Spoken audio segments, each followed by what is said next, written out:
Bonjour et bienvenue sur Famille Cadeau. J'espère que tu vas bien et j'espère aussi que tu es abonné à la page. Si tu n'es pas encore abonné à cette page, je t'invite à le faire. Ça va m'encourager à aller de l'avant et à proposer du contenu aux parents, aux couples qui en ont besoin. Je me présente, je m'appelle Rosine, je suis psychomotricienne de formation. J'ai travaillé plusieurs années dans le monde séculier avec les enfants et leurs familles. Ça fait quelques années aussi où je coach les parents dans leur parentalité, où je coach des couples, où je coach des familles, où j'aide notamment les parents à guérir de leurs blessures du passé, mais aussi à mesurer leur impact sur leur parentalité, de mesurer l'impact des blessures du passé sur leur couple. Et maintenant, dans cette saison-ci, c'est sur les réseaux que j'ai pris finalement l'engagement de partager ce que je sais sur les enfants, sur le couple, sur le Seigneur au sujet des couples, afin que chacun puisse vraiment être épanoui dans sa famille. Parce que moi, personnellement, je crois que le système familial, c'est un système qui est dans le cœur de Dieu et que c'est pas ces systèmes-là que Dieu a pris la décision depuis le commencement de révéler sa gloire. Dans cette vidéo, je viens te parler un peu de moi, de mon parcours et puis d'une décision que j'ai prise il y a quelques années. Et je t'assure que je ne regrette pas d'avoir pris cette décision. Je t'invite à rester jusqu'au bout de cette vidéo pour que je puisse partager ce qui a motivé ma prise de décision d'éduquer mes enfants avec Jésus. Et j'espère aussi que ça va t'inspirer, que peut-être ça va t'encourager dans le parcours que tu as déjà commencé.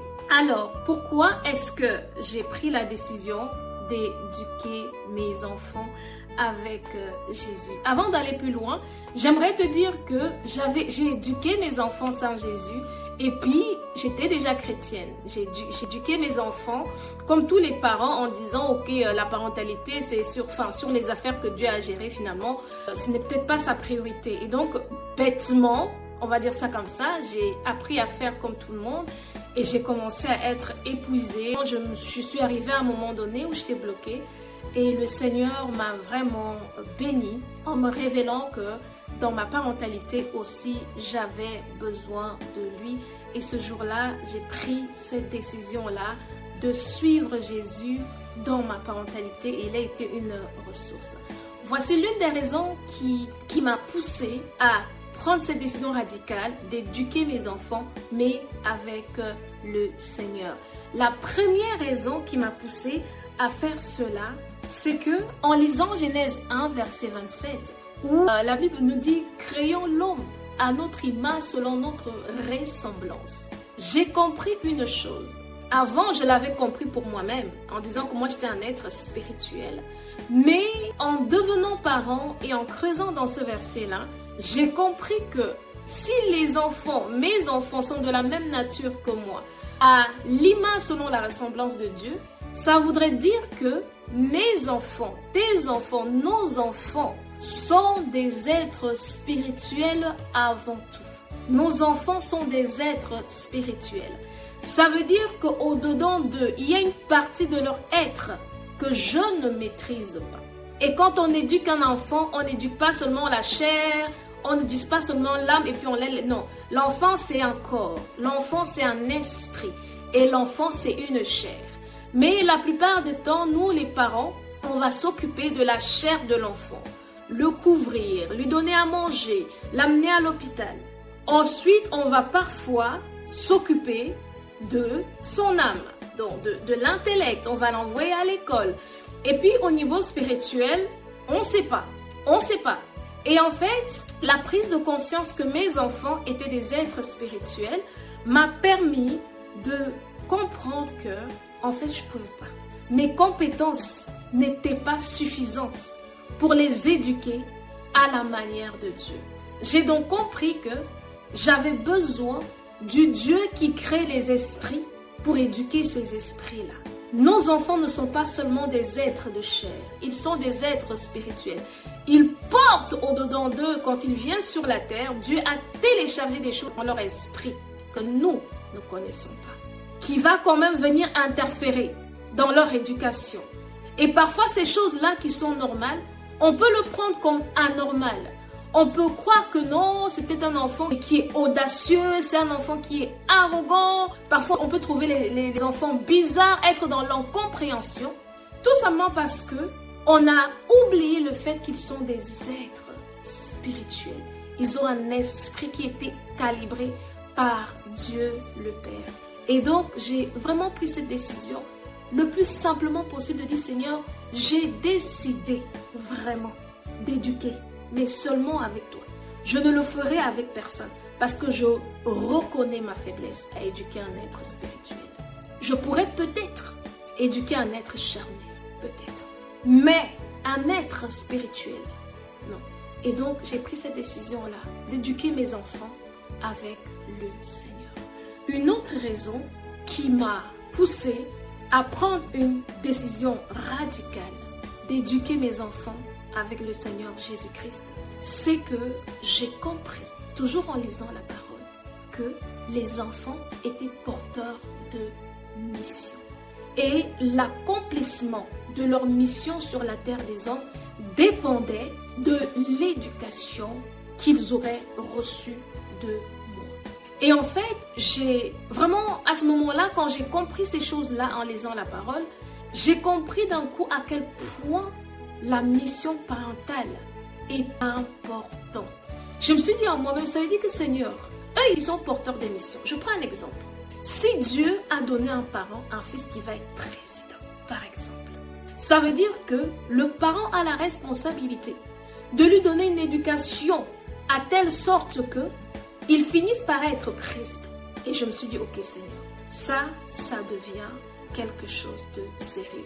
Et un des versets qui m'avait vraiment poussé à penser comme ça, c'est le verset dans le livre de Jérémie, où Dieu va le dire que quand tu étais une masse informe et vide dans le sein de ta mère, je t'avais appelé à être prophète des nations.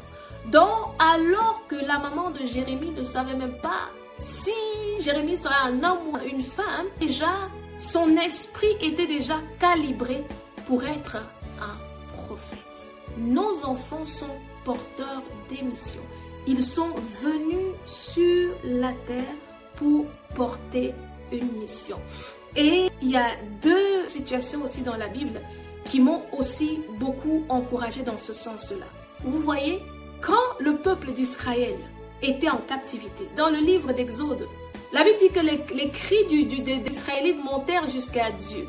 Et Dieu va rencontrer Moïse au buisson ardent et dit à Moïse, j'ai entendu la voix de mon peuple, va. Et ceci, on comprend que quand Dieu a besoin de visiter un peuple, Dieu a besoin de visiter une famille, il engendre un enfant. Le peuple d'Israël avait besoin d'un libérateur. Dieu a engendré Moïse. Ensuite, plus tard, ce même peuple de Dieu a eu besoin d'un sauveur. Dieu a engendré Jésus-Christ. On peut prendre ces exemples-là sur beaucoup de personnages dans la Bible. On peut parler de Gédéon.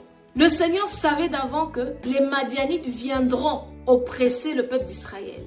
Il a engendré Gédéon. Et au moment convenu, il a envoyé Gédéon délivrer son peuple. On peut prendre l'exemple de Samson. Il savait que les Philistins ont toujours été ennemis du peuple d'Israël.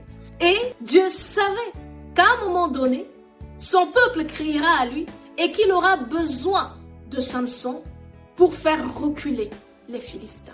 Donc nos enfants sont porteurs de mission. Ils ne sont pas juste venus au monde par hasard. Ils ne sont pas juste arrivés parce qu'on a souhaité, non.